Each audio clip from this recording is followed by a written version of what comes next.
पंछी सारे उड़ गए, बस घोंसले रह गए। ऐसी स्थिति है उस स्थान की जिसको कभी अमीर खुसरो ने कहा था, हमी अस्तो, हमी अस्तो। तो पिछली बार हमने देखा था कि कैसे ये यज्ञ एकमात्र है संसार में, यही है, यही है, यही है। गर फिरदौस बर रूह ज़मी अस्त, हमी अस्तो, हमी अस्तो, हमी अस्तो। यदि धरती पर, इस धरा पर फिरदौस है, स्वर्ग है, बहिश्त है, पैराडाइज है, हेवन है, यही है, यही है और यही है। तो पिछली बार हमने 30 बातें देखी थी, आज 33 बातें देखनी है। ये जो आशियाना है, ये जो घोंसला है, जो भगवान के द्वारा बनाया हुआ है, इस घोंसले के एक एक तिनके का महत्व है। ये केवल एक चीज नहीं है, असंख्य तिनकों से ये घोंसला बना हुआ है। तो पिछली बार हमने 30 तिनके देखे थे। अभी आगे ब्रह्मा कुमारी क्या है, ये यज्ञ क्या है। तो 31वां है, ये यज्ञ मधुबन है। हम ये कहते हैं कि मधुबन यज्ञ है, परंतु यज्ञ भी मधुबन है। और मधुबन अर्थात मधु का वन, जिसमें 2 चीजें होनी चाहिए। कौन सी? मधुरता भी और साथ साथ वैराग भी। और यदि ये मधुबन है, यदि ये यज्ञ ही मधुबन है, तो इसकी ये दोनों ही बातें हमारे जीवन में चरितार्थ होनी चाहिए। Sweetness and disinterest. जहां पर मधुरता भी हो तो क्या हो? वैराग हो। परंतु क्योंकि हम सूखे सन्यासी नहीं हैं, हमारे जीवन में वैराग तो है, परंतु वैराग के साथ साथ दिव्य मधुरता भी है। इसके लिए यदि ये मधुबन है, तो ये 2 चीजें हमें होनी चाहिए, मधुरता और वैराग। वैराग अर्थात यहां का कुछ भी नहीं चाहिए। वैराग अर्थात यहां की कोई भी चीज हमारे सुख का कारण नहीं है। आज की मुरली में बाबा ने कहा, यह गोष्ठों की दुनिया है। कन्या है, कुमारी है, परंतु मोह बहुत है, बाप से बेमुख करता है, ये मोह का घोष्ठ। काम विकार घोष्ठ है, आदि मध्य अंत दुख देता है। विकारों से वैराग, व्यर्थ से वैराग, निगेटिविटी से वैराग, अतीत से वैराग, जो कुछ पुराना है, जो बीत गया है, उससे भी वैराग। नवपथ है, नवजीवन है, नया मार्ग है, साहस साथी है, सफलता जन सिद्ध अधिकार है, नशा है, अपनी घोट तो नशा चढ़े, एक से बुद्धि योग है, ये वैराग। और मधुरता, ये 2 चीजें होनी चाहिए यदि हम इस यज्ञ के भांति है, यदि इस संस्था के हम मेंबर्स हैं, यदि इस ऑर्गेनाइजेशन के हम मेंबर्स हैं। तो मधुबन यज्ञ क्या है? मधुबन है। अगला मधुबन मेडिटेशंस यज्ञ मेडिटेशन सेंटर है। मेडिटेशन सेंटर अर्थात जहां पर मेडिटेशन सिखाया जाता है। अर्थात हम कौन हुए? ट्रेनर्स, मेडिटेशन सिखाने वाले। तो जिनको मेडिटेशन जो सिखाने वाले हैं उनको खुद मेडिटेशन की गहराई को समझना पड़ेगा। मेडिटेशन है क्या, किसे कहते हैं ध्यान। इसके लिए बाबा ने कितने अलग अलग शब्दों का प्रयोग किया है। याद, योग, यात्रा और ध्यान। पहले निष्ठा कहते थे। तो ये यज्ञ क्या है?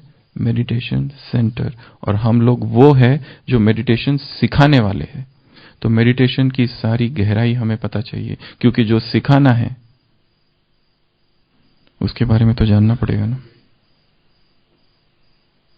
तो एक एक्सपेरिमेंट जो हर एक को करते रहना है, योग की गहराई का। जो आज सुबह अमृत वेला अनुभव किया, क्या यह वो योग की संपूर्ण गहराई थी? क्या ये इसमें ही योग की सारी अवस्थाएं आ गई थी? योग है क्या? मेडिटेशन है क्या? क्या अभी भी खींचातान है, अभी भी तनाव है, अभी भी नींद है, अभी भी आलस्य है इस मेडिटेशन में? यदि मेडिटेशन सिखाने वाले ही मेडिटेशन करते हुए नींद में है तो दूसरों को क्या सिखाएंगे?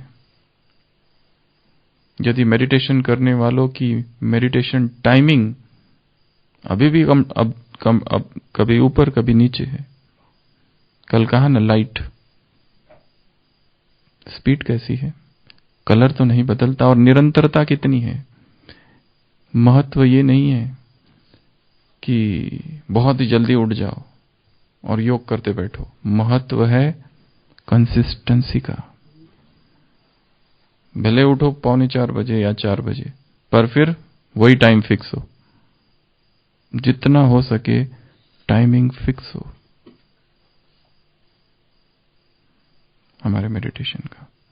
तो मेडिटेशन से संबंधित जितनी बातें हैं, मेडिटेशन और स्वास्थ्य का क्या संबंध है, मेडिटेशन और इमोशंस का क्या संबंध है, मेडिटेशन और थॉट्स का क्या संबंध है, मेडिटेशन और कंसंट्रेशन का क्या संबंध है, मेडिटेशन और व्यवहार का क्या संबंध है, मेडिटेशन और लाइफस्टाइल का क्या संबंध है, मेडिटेशन और बीमारियों का क्या संबंध है। मेडिटेशन से संबंधित सारी जानकारी हमारे पास हो तो ये क्या है? वर्ल्ड मेडिटेशन सेंटर है।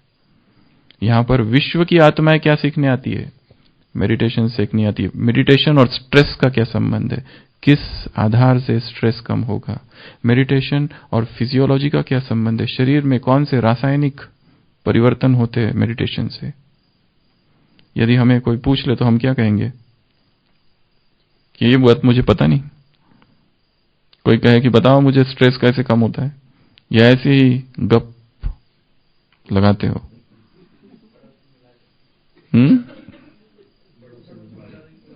पड़ोस से कब तक मिलाते रहोगे हर बार?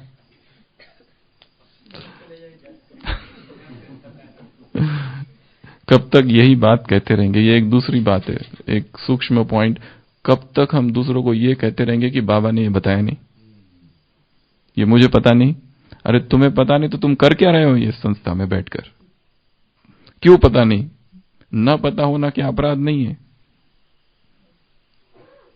तुमने जानकारी क्यों नहीं हासिल की? फिर कोई गाइड है, हमको माउंट आबू घूमना है, और गाइड से हम कहे इधर से वहां कैसे जाना, वो कहते हैं मुझे तो पता नहीं, मैं 40 साल से गाइड की सेवा कर रहा हूं, पर ये मुझे पता मत, ये मत पूछना, ये रास्ता मुझे पता नहीं। तो क्यों नहीं पता? तुम्हारी ड्यूटी है, तुमको पता करना चाहिए था। तुमको सारी जानकारी रखनी चाहिए, कहां से कौन से मार्ग है और शॉर्टकट का कौन सा है। हाँ, पर वो भी तो पता है। मम्मा कहती थी ज्ञान का भी ज्ञान होना चाहिए। क्या ज्ञान सुनाना है उसका भी तुमको ज्ञान होना चाहिए। योग याद की भी याद होनी चाहिए, कि याद करना है इसकी भी तो याद चाहिए, कि मुझे शाम की याद करनी है इसकी भी याद चाहिए। ज्ञान कैसे सुनाना है उसका भी ज्ञान चाहिए। तो ज्ञान का ज्ञान, याद की याद, धारणा की धारणा और सेवा की सेवा, ये भी अच्छा टॉपिक है। तो ये क्या है? Meditation centre. तो मेडिटेशन के सारे इन्स आउट्स, सारी बातें, गहराई, सूक्ष्म पहलू, मेडिटेशन का वर्तमान परिवेश में क्या महत्व है। मेडिटेशन एंड टेररिज्म, क्या संबंध है? मेडिटेशन एंड एनवायरमेंटल क्राइसिस, क्या संबंध है? मेडिटेशन एंड फूड, क्या संबंध है? मेडिटेशन एंड एग्रीकल्चर, क्या संबंध है? योगिक खेती। मेडिटेशन एंड ट्रांसपोर्ट, क्या संबंध है? मेडिटेशन एंड स्पोर्ट्स, क्या संबंध है? ये मेडिटेशन सेंटर है। मेडिटेशन सेंटर अर्थात वी आर मेडिटेशन एक्सपर्ट्स। किसी एक्सपर्ट, स्पेशलिस्ट है हम। किसी एक्सपर्ट के पास पेशेंट चला जाए और कहे कि इसका क्या, वो कहेगा मैंने न्यूरोलॉजी तो की है पर हेडेक का मुझे पता नहीं क्या है तुम्हारा। ये एक चैप्टर मेरा रह गया था, बड़ा डिफिकल्ट चैप्टर था और एग्जाम में भी नहीं आया था। तो ये मेडिटेशन सेंटर है। तीसरा 33rd, ये मेडिकल कॉलेज है। ये संस्था क्या है? Medical college. यहां कौन बनते हैं? कौन बन के निकलते हो मंजू बहन? रूहानी डॉक्टर्स। यहां पर स्पिरिचुअल मेडिसिन का ज्ञान दिया जाता है। यहां पर स्पिरिचुअल डॉक्टर्स बन के निकलते हैं, डबल डॉक्टर्स बन के निकलते हैं। ये वो मेडिकल कॉलेज है। इसके लिए मेडिकल कॉलेज की पढ़ाई थोड़ी टफ होती है। बाबा हमेशा उदाहरण देते हैं, कोई बाहर का व्यक्ति मेडिकल कॉलेज में बैठ जाए तो उसको कुछ भी समझ में नहीं आएगा क्या चल रहा है। तो ये मेडिकल कॉलेज है और ये मेडिकल स्टडी है। वो तो किताबों में शरीर की बीमारियों का अध्ययन है। यहां पर spiritual anatomy, spiritual physiology, spiritual pathology, spiritual medicine, spiritual surgery क्या होती है इसका ज्ञान है।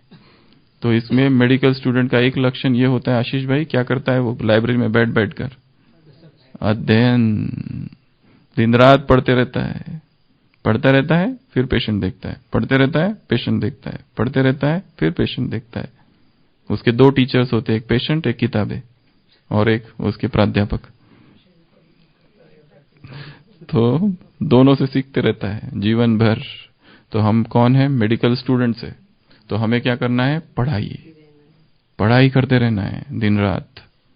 पढ़ाई बहुत है क्योंकि बीमारियां इतनी सूक्ष्म है आत्माओं की कि हमें उनको इलाज देना पड़ेगा। हम ये नहीं कह सकते कि हमको तो हमारे सिलेबस में ये बीमारी नहीं थी, तुम कहां से आ गए, किस ग्रह से टपके। ऐसी बीमारियां कि जिसका हमने कभी सुना ही नहीं, सोचा भी नहीं, ऐसी बीमारियां लेके लोग आते हैं। तो हमें सारी अव्यक्त वाणियों का स्टडी करते रहना पड़ेगा। सारी अव्यक्त वाणी 69 से लेकर तो 2017। हाँ, 15 अगस्त 19 में पूरा हो जाना चाहिए। 15 अगस्त से चालू किया ना हमने, 1 साल का मेगा प्रोजेक्ट। सारी अव्यक्त वाणियां एक बार तो हो जानी चाहिए हर एक की। बहुत आमूल परिवर्तन करना पड़ेगा दिनचर्या में, ऐसे नहीं होगा। यहां किसी की हुई है? शायद एक ही है जिसकी हुई है, कुशल भाई। एकमात्र कुशल भाई है जिसकी सारी अव्यक्त वाणियां पढ़ के हुई है। तो महाप्रोजेक्ट। तो ये मेडिकल कॉलेज है। स्टडी करते रहना है, यहां पर रेफरेंस बुक्स लेते रहना, डिस्कशन करना पड़ता है। मेडिकल की सारी चीजें खाली पढ़ने से नहीं समझ में आती है, डिस्कस करना पड़ता है आपस में एक दूसरे के साथ बैठकर। ये क्या, वो क्या, वो क्या, वो क्या, क्योंकि इतना कंफ्यूजन रहता है कुछ कुछ नाम में, और बहुत सारी चीजें याद करनी होती है। ढेर सारी बीमारियां, उसके ढेर सारी दवाइयां, और उस दवाइयों के भी अलग अलग नाम। एक ही दवाई को 50 कंपनियां बनाती है। तो मेडिकल कॉलेज है ये यज्ञ। फिर ये मॉडल ऑफ हेवन है, स्वर्ग का मॉडल है ये। और यदि हम स्वर्ग के मॉडल में हैं, हम कौन हुए? परिजादे। हम कौन हुए? वो राजकुमार स्वर्ग के। तो वो कितनी दिव्यता हम में होनी चाहिए यदि हम स्वर्ग में रहने वाले हैं। और स्वर्ग में रहने वालों के जीवन में व्यर्थ नहीं हो सकता, वेस्ट नहीं हो सकता है, और कल की मुरली से इम्प्योरिटी नहीं हो सकती। चरित्र का आधार ही प्यूरिटी है, सत्यता है, और चरित्र का आधार ही बाप से संबंध है। 3, प्रकाश कितना फैल रहा है, सितारा कितना चमक रहा है, हर्षित मुक्ता और स्पष्टता कितनी है। तो ये क्या है? स्वर्ग का मॉडल। और यही स्वर्ग का मॉडल है, और कहीं स्वर्ग नहीं। हम ही अस्तु, हम ही अस्तु, हम ही अस्तु, हम ही अस्तु। उस स्वर्ग में तो आज क्या है?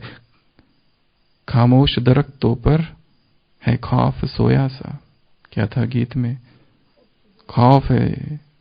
कश्मीर सबसे पुरानी समस्या है भारत की, सबसे पुरानी।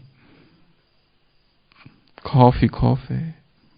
मुरझाते गुलों ने कहा हम ही अस्तु, हम ही अस्तु। वो गुल भी मुरझा रहे हैं। रुकते लम्हों ने कहा हम ही अस्तु, हम ही अस्तु, हम ही अस्तु। तो वो हम ही अस्तु नहीं है, ये हम ही अस्तु है। एकमात्र यही स्वर्ग है, यही स्वर्ग है और यही स्वर्ग है। उसके बाद में ये माइट हाउस है। ये यज्ञ क्या है? Might house. और इसके अंदर रहने वाले ये तो डरपोक, कमजोर, रोने वाले रहते माइट हाउस में है, और आंसू बहुत आते हैं। बात बात पर आंसू आते हैं। किसी ने कुछ बोल दिया, आंसू। किसी ने कुछ कर दिया, आंसू। यहां पे रखे हुए हैं जैसे अपनी, मेरा जन्म सिद्ध अधिकार है रोना। कॉकरोच से डरते हो, चिपकली से डरते। ये है माइट हाउस में रहने वाले, जिनकी मंदिरों में पूजा होती है शक्ति रूप में। भक्त मांगते मां शक्ति दो, और मां कहती है कॉकरोच, चिपकली। कौन से डर बैठे हैं पता नहीं, जानवरों के डर, बीमारियों के डर, व्यक्तियों के डर।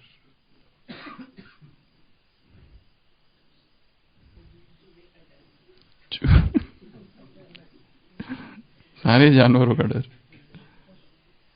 कभी, क्योंकि ये डर भी ऐसा है, सबकॉन्शियस माइंड में चला गया है। इसका उस चूहे से और चिपकली से कोई संबंध नहीं। सबकॉन्शियस एक संस्कार बना है। जैसे नेपोलियन बड़े से बड़े शेर से लड़ सकता था, पर डर था बिल्ली का, और आखिर में उसकी जो हार हुई बिल्ली की वजह से हुई। उसके शत्रु को पता चला कि इसको बिल्ली का भय है, 20 बिल्लियां लेके आया बैटल ऑफ वाटरलू में। क्योंकि नेपोलियन जब 6 मास का था और पालने में था, मां कहीं और चली गई, दाई थी, और एक जंगली बिल्ली ने आक्रमण कर दिया। 6 मास का पालने में था, वो तो बच गया, बिल्ली कहीं और चली गई, पर उसके सबकॉन्शियस अवचेतन मन में बिल्लियों का भय तब से था। वो बड़ी से बड़ी शत्रुओं को हरा सकता था। Impossible is a word found in the dictionary of fools. वो कहता था असंभव शब्द मूर्खों के शब्दकोश में, मेरे नहीं। पर आखिर में हार हुई। बिल्लियों ने हरा दिया उसको। वो यदि किसी को जानवरों का भय है, शेर तो सबको रहता है, भालू वो तो सबको है, ठीक है, परंतु जो छोटे छोटे चीजें हैं जिनका बहुत भय होता है, बंदर भी कोई कम नहीं है वैसे तो। बाकी हमारे आबू के बंदर अच्छे हैं, हमने बाहर के खतरनाक खूंखार बंदर देखे, एकदम आक्रमण करते। आबू के तो भी ठीक है। तो भय, हम कौन है? माइट हाउस में रहने वाले, अर्थात पावरफुल, शक्तिशाली होने चाहिए। छोटी मोटी चीजों से डरने वाले नहीं। ये हो गया, वो हो गया, डर जाओ। डरने से कुछ होने वाला है क्या? और ही चीजें और ही भयभीत होते। कोई भी चीज हमको डराए नहीं। आर पार देख लेना, आंखों में आंखें डाल के देखना उसके। डर डर के मारे भाग जाएगा, डर ही भाग जाए। हाँ, तो कुत्ते का भी वो दिखाया है स्वामी विवेकानंद के जीवन में। एक बार वो तो सन्यासी थे, घूम रहे थे, विदेश अभी गए नहीं थे, भारत में ही थे, भारत के यात्रा कर रहे थे, और 2-3 कुत्ते, बंदर थे या कुत्ते थे, उनके पीछे लगे और भागने लगे। एक सन्यासी ने देखा, अरे ये सन्यासी हो कि कुत्तों से, बंदरों से, कुत्ते थे बंदर थे जो भी, उनसे डरता है। वो कहता है stop there and face the brutes. वहां खड़े रहो और उनकी आंखों में झांक कर देखो। तो वो रुक जाते और उनकी आंखों में झांक के देखते, वो भाग जाते। तो जितना हम डरेंगे उतना और डराते हैं वो। जब उसको पता चलता है ये मुझसे डरता है, तो माया का घोस्ट आज कहा ना, घोस्टों की दुनिया है, बहुत डर आएगा। घोस्ट, घोस्ट अर्थात भूत। भूतों का डर।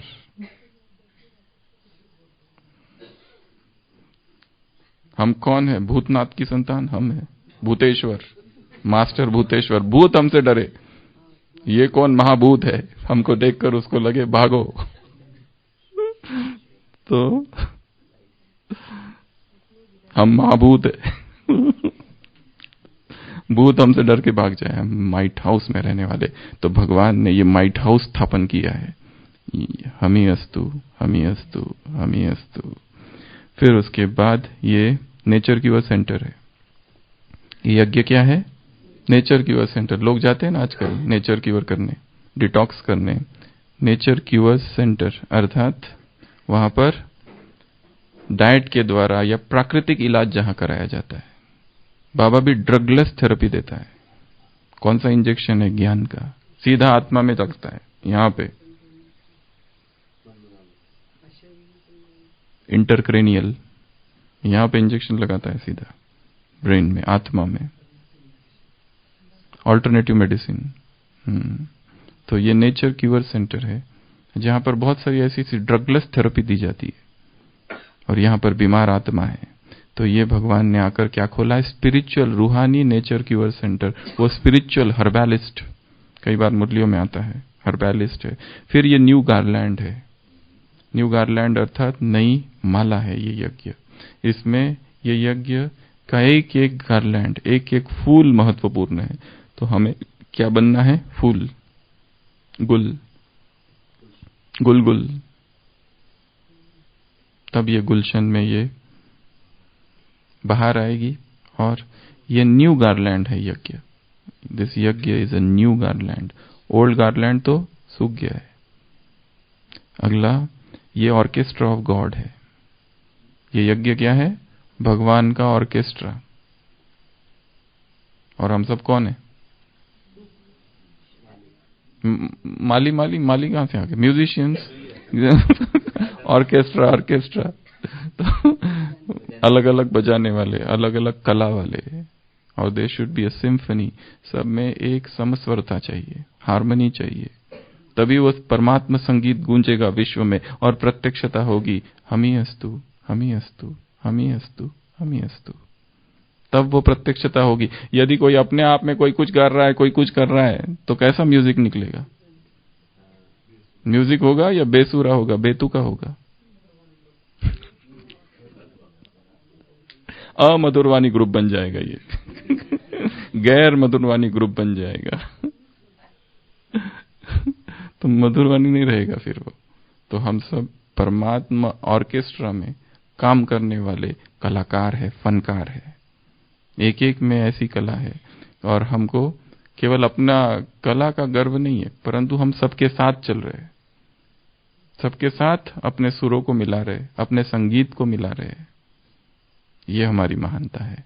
तो यहां जब ये भगवान का ऑर्केस्ट्रा है, तो क्या हो? संस्कार मिलन की रास हो। दो व्यक्तियों में झगड़े ना हो, दो व्यक्तियों में मनमुटाव ना हो, दो व्यक्तियों में मनोमालिन्य, दो व्यक्तियों में आपस में लून पानी ना हो। एकजुट, एक चंदन का वृक्ष है, ये बाबा ने कहा। वन वन की काठी है, परंतु फिर भी एक संस्कार सबके है। एक बाप, कल की मुरली टीचर से मुलाकात, एक के है, एक को देखने वाले हैं, एक रस स्थिति में रहने वाले हैं। तो ये ऑर्केस्ट्रा ऑफ गॉड में हम कोई ऐसा बेतुका संगीत न छेड़ दे जिससे पूरे यज्ञ की ही ग्लानि हो जाए। तो ये ऑर्केस्ट्रा ऑफ गॉड है। उसके बाद में ये पांडव गवर्नमेंट कैबिनेट है, पांडव गवर्नमेंट का मुख्यालय। ये यज्ञ पांडव गवर्नमेंट का कैबिनेट, यहां पर सारी सभाएं होती है, यहां पर विधि विधान बनते हैं, लोकसभा और राज्यसभा। ये है विश्व की।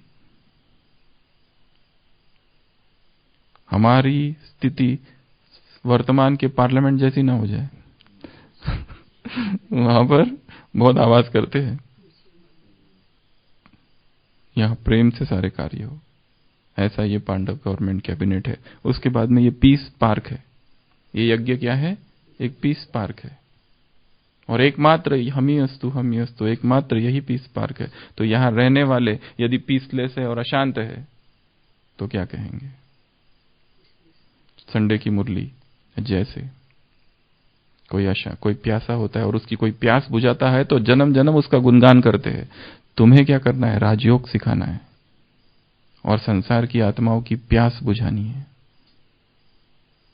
ये ज्ञान देकर। तो हम सब कौन है? Peace makers, peace messengers, peace incarnation, peace अवतार, पीस एंजल्स, शांति के फरिश्ते, शांति के अवतार, शांति कुंड हम स्वयं हैं, विश्व में शांति स्थापित करने वाले। हमारा अपना जीवन आंतरिक कितना शांत होना चाहिए। यदि मन में अशांति है तो ये पीस पार्क हुआ कि पीसलेस पार्क हुआ, कि पीस पीस वाला पार्क हुआ, पिसा हुआ park, park broken into pieces. Pieces तो संसार में हुए हैं, ऐसे पीसलेस वर्ल्ड को, पीसेस में बटे हुए वर्ल्ड को हमको पीसफुल बनाना है। तो सबसे पहले तो चेतना में शांति को धारण करना पड़ेगा। उसके बाद में ये quality control and assurance control है। Q for quality control and assurance control centre. ऐसे कुछ स्टैंडर्ड्स होते हैं हर जगह पर जो कि स्टैंडर्ड देखते हैं। जैसे हॉस्पिटल में NABH एक होता है, वो स्टैंडर्ड देखता है। जैसे और दूसरे दूसरे स्थानों पर कंपनियों में स्टैंडर्ड्स होते हैं, मापदंड, ISI मार्क, ये सारे मापदंड होते, मानदंड होते, ट्रेडमार्क होते हैं उनके।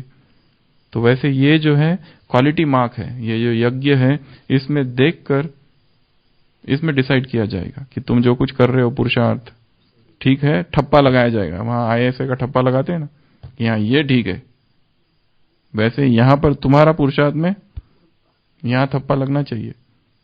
सर्टिफिकेट मिलने चाहिए तीनों से, बाप से, स्वयं से और परिवार से। परिवार वाला मुश्किल है थोड़ा, पर वो चाहिए।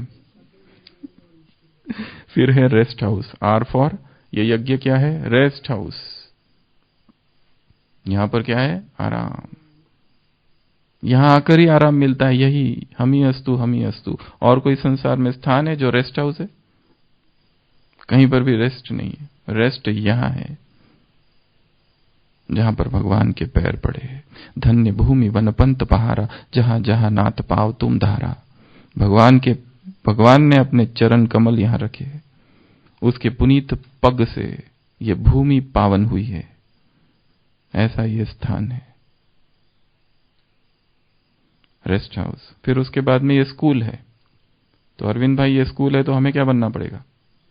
कैसे स्टूडेंट? नंबर 1 और स्मार्ट स्टूडेंट। कैसे स्टूडेंट बनना पड़ेगा? स्मार्ट। स्मार्ट स्टूडेंट कैसे होता है? टाइम वेस्ट नहीं करता है कभी। स्मार्ट स्टूडेंट्स की कंपनी भी किसके साथ रखता है? वो स्मार्ट स्टूडेंट्स के साथ, जो उससे थोड़े ज्यादा होशियार है या उसके समान वाले हैं। मूर्खों के साथ नहीं कंपनी करता है वो। टाइम वेस्ट नहीं करता है कभी, स्टडी को करते रहता है, स्टडी की मेथड ढूंढते रहता है, किस तरह से स्टडी को पढ़ा जाए, और मोटिवेशन कैसे कैसे उसको मोटिवेट ढूंढते रहता है कुछ ना कुछ। और दूसरे स्टूडेंट्स को भी मदद करता है, कमजोर सबको। तो स्मार्ट स्टूडेंट बनना है। ये स्कूल है, ईश्वरीय स्कूल बाबा ने आके खोली है। वो जो कराची में बाबा ने स्कूल खोली थी, वहां बोर्ड पे 3 चीजें लिखी थी। कौन सी? पहला, रोना मना है। ये एक ही रूल ऐसा था कि जिससे बहुत सारी धारणाएं आ जाती। दूसरा रूल, कराची में जो स्कूल खोली थी बाबा ने, बोर्ड पर 3 इंस्ट्रक्शंस थे स्कूल के विषय में। हाँ उसमें आ गया, पहला रोना मना है, दूसरा दुख देना और लेना, और तीसरा प्यूरिटी। ये 3 चीजें थी। दुख न दा, ये तो सबने कहा, पर दुख लेना भी पाप है, ये भगवान ने आके कहा। दुखी हो जाना, किसी ने कुछ कह दिया और तुम दुखी हो गए, बस यही है ज्ञान योग की धारणा है। कोई भी आ जाए ऐरा गहरा नत्थु खैरा और हमको डिस्टर्ब करके चला जाए,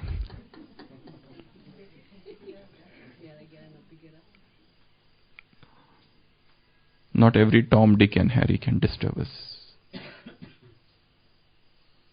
हमारी धारणा इतनी कमजोर नहीं है। हमारी खुशी किसी और पर निर्भर नहीं है, और तो किसी और को यह अधिकार भी नहीं है कि उसे छीन ले। हमारी खुशी किसी और पर निर्भर नहीं है, इसलिए किसी और को यह अधिकार भी नहीं है कि हमारी खुशी को छीन कर ले जाए। तो ये क्या हुआ? स्कूल। फिर ये शॉपिंग मॉल है 44th, ये शॉपिंग मॉल। शॉपिंग मॉल देखा है? अमाउंट में तो एक या दो ही है, छोटे छोटे, वो भी।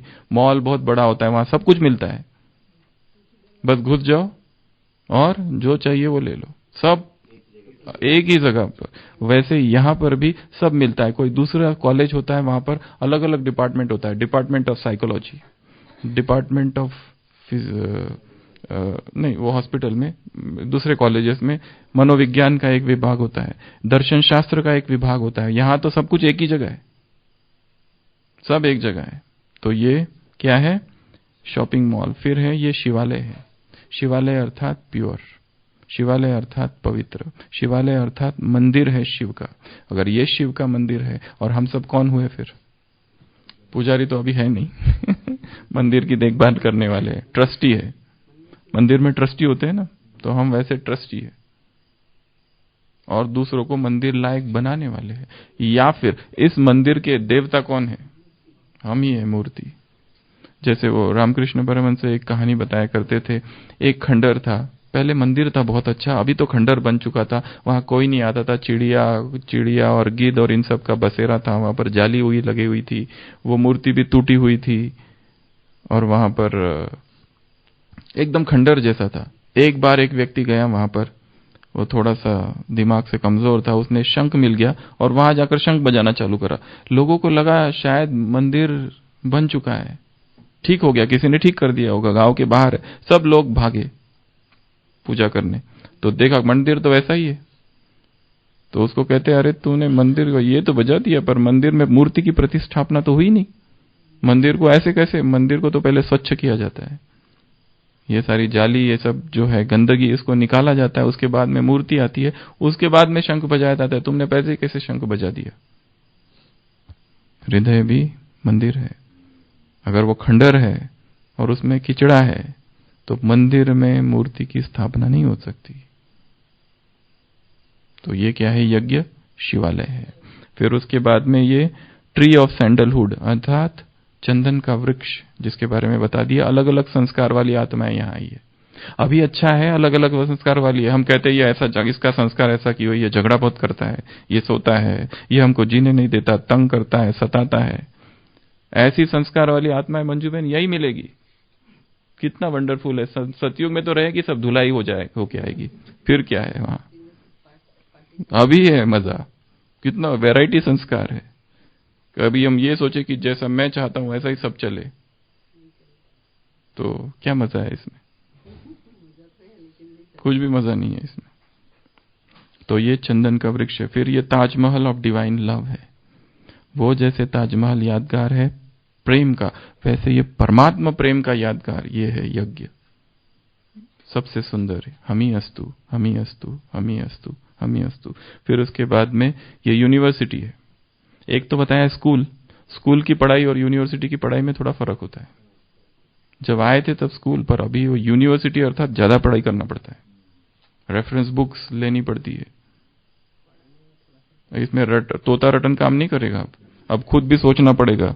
पीएचडी कर लिए, वो ये थीसिस बनाते हैं, बहुत लिखना पड़ता है, सोचना पड़ता है, भटकना पड़ता है, यहाँ जगह आर्टिकल्स जमा करने पड़ते हैं, बहुत कुछ करना पड़ता है उसमें। तो ये यूनिवर्सिटी में भी अव्यक्त मुरली, एक मुरली यहाँ से, एक मुरली वहां से, साकार यहाँ से, अव्यक्त से इधर से कुछ निकाला, किसी क्लास से कुछ निकाला, तो बहुत काम करना पड़ेगा इधर भी। तो रिसर्च करना पड़ता है यूनिवर्सिटी में भी। फिर ये अनलिमिटेड लॉन्ड्री है, बेहद का धोबी घाट। क्या है ये? धोबी घाट। तो यहां पर बहुत कपड़े आए रहे हैं। हम यहाँ के धोबी है, हम भी धोबी हैं, यहाँ की मास्टर धोबी। हमारे पास भी लोग कपड़े लेकर आएंगे, हम ये नहीं कह सकते इतना गंदा क्यों किया। क्या धोबी कभी ऐसा कहता है इतना गंदा कर दिया तुमने कपड़ा? कभी नहीं कहता। जो भी आया चुपचाप ले लेता है। तुम ये नहीं कह सकते अरे इतने पतित, इतने विकारी, चले जाओ यहां से, ये हमारा सेंटर बहुत प्योर है, पैर मत रखना इधर। इधर धुलाई नहीं होती, जाओ। कहा जाएगा बेचारा? एक ही तो दो बुग्याट है, हम ही अस्तु, हम ही अस्तु, हम ही अस्तु, हम ही अस्तु। शराब पी के नहीं आना, हम ऐसा बोल सकते? यहाँ सिगरेट नहीं पीना, कुछ नहीं। वो जो भी है, कितनी भी गंदगी है, भगवान ने हमको कहा ऐसा, हे पतित आउट। जब हम पहली बार आए थे, बोला उसने ऐसा? हम भी तो वही कर रहे थे जो संसार के लोग कर रहे थे।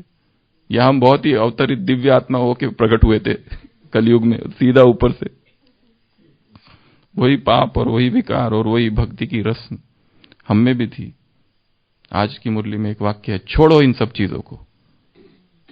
शुरुआत में ही है, बाबा ने कहा वो लोग माला फेरते हैं। किसमें माला फेरते हैं मंजू भाई? कौन सा है वो कपड़ा? गौमुख। छोड़ो इन सब भक्ति की बातों को। वो मात पिता बनकर आया है। उसके एक गीत के 3 अर्थ बताया है बाबा ने। तुम मात पिता, हम बालक तेरा। पहला, वो पिता है। दूसरा, हम भाई बहन हो गए, विकार की दृष्टि नहीं जा सकती। तीसरा, क्योंकि वो पिता है तो वो रचता है स्वर्ग का। ये 3 अर्थ है मुरली का फर्स्ट पैराग्राफ, आज की साकार मुरली। तो ये क्या है? लॉन्ड्री है, धुलाई चालू है। इधर कमी नहीं होनी चाहिए, साबुन की और पानी की और डिटर्जेंट की भरपूर मात्रा में रखो, क्योंकि बहुत आएंगे। और ऐसे ऐसे कपड़े, ऐसे ऐसे दाग, खून के धब्बे, रक्त रंजित, ऐसे ऐसे दाग लेकर लोग आएंगे। हम ये नहीं कह सकते ये खून का दाग क्यों लगाया तुमने। हम ये नहीं सकते कहां किसी का खून बीन तो नहीं किया, ये काला लाल कैसे हुआ। नो क्वेश्चंस, जो भी आ जाए धुलाई कर दो और दे दो। फिर ये अनलिमिटेड क्लब है। ये क्या है? Unlimited club. हम क्लब मेंबर्स है। क्लब मेंबर्स के कुछ नियम होते हैं, जैसे रोटरी क्लब, और कौन सा क्लब है वो, लायंस क्लब, कौन सा, इनरविल क्लब, अच्छा महिला। तो ये भी एक क्लब है, अनलिमिटेड क्लब है ये यज्ञ, इसके हम मेंबर्स है। तो वो जो लायंस क्लब वाले कुछ ना कुछ सोचते ही रहते, क्या करे, कहाँ ब्लड डोनेशन करे, कहाँ कुछ करे, कुछ ना कुछ करे ताकि नाम वाला हो। तो हमें परमात्मा नाम वाला करना है। तो ये परमात्मा क्लब है, अनलिमिटेड क्लब है, लाफिंग क्लब। तो ये उसके बाद अनलिमिटेड एयरपोर्ट है। ये क्या है? अनलिमिटेड, बेहद का एयरपोर्ट है, उड़ान अड्डा। यहां से उड़ान भरती है आत्माएं उस आलोक में, उस लोक में। ये वो एयरपोर्ट है, यहां से लैंडिंग होती है। बिना इसके कहीं और जा नहीं सकते। हम ही अस्तु, हम ही अस्तु। अगर परमधाम में उड़ना है तो यहां आना पड़ेगा। यहां से एक प्रश्न है सबसे, यदि कोई व्यक्ति दलदल में फंसा है, ठीक है, ये दलदल है, बीचों बीच फंसा है उसके, और पूरा दलदल ही दलदल है, दलदल ही दलदल है, चहुओर, आगे दलदल, पीछे दलदल, दाएं दलदल, बाएं, आगे दाएं बाएं दलदल ही दलदल। कैसे बचाओगे? Air lift. क्या करना पड़ेगा? Air lift. वो ही एकमात्र है, बाकी उससे बच नहीं सकता है वो। तो अशोक भाई, सभी किस में फंसे हैं? दलदल में। तो कैसे निकालोगे? अच्छा, अपने आप ही एयरलिफ्ट। वाह, क्या बात है। मेरा बाबा बटन दबाओ और सीधा ऑटोमेटिक एयरलिफ्ट। तो ये अनलिमिटेड एयरपोर्ट एक पूरी अव्यक्त वाणी है। वो ढूंढना कौन सी है जिसमें बाबा ने एयरपोर्ट का वर्णन किया है। कितने कितने प्रकार के प्लेन यहाँ आते हैं, कैसे कैसे उड़ान लेते। 3 प्रकार के प्लेन। रिफाइन ऑयल वो तो उसमें है ही, पर एयरपोर्ट का वर्णन, एयर फ्लाइट का वर्णन तो हमेशा करते हैं। रिफाइंड ऑयल होना चाहिए, ये बटन होना चाहिए, स्मृति का बटन, रिफाइंड ऑयल, फिर उड़ो, वो तो है ही। पर एक दूसरी अव्यक्त वाणी है जिसमें एयरपोर्ट का वर्णन किया है कि यहां पर 3 प्रकार के प्लेन आते हैं लैंडिंग के लिए। वो ढूंढना कौन सी है। फिर उसके बाद में ये अनलिमिटेड पोस्ट ऑफिस है। हम सब कौन है? डाकिया, डाक लाया। हमको डाक पहुंचाने हैं सब जगह पर। कौन सा डाक पहुंचाना है? परमात्मा आ चुका है। वो लोग खुशी का वो इंतजार कर रहे हैं। वो कौन सा गीत है? चिट्ठी आएगी। वो हमारे चिट्ठी की इंतजार कर रहे हैं। हाँ, चिट्ठी वो भी है। तो चिट्ठी का इंतजार कर रहे हैं, और चिट्ठी पहुंचाने वाले हम, रूहानी डाकिया है, स्पिरिचुअल पोस्ट मास्टर्स, पोस्टमैन। तो ये अनलिमिटेड पोस्ट ऑफिस। फिर ये अनलिमिटेड कुंभ है। कुंभ अर्थात घड़ा। भगवान ने ये कुंभ का मेला आयोजित किया है कल्प के संगम युग पर।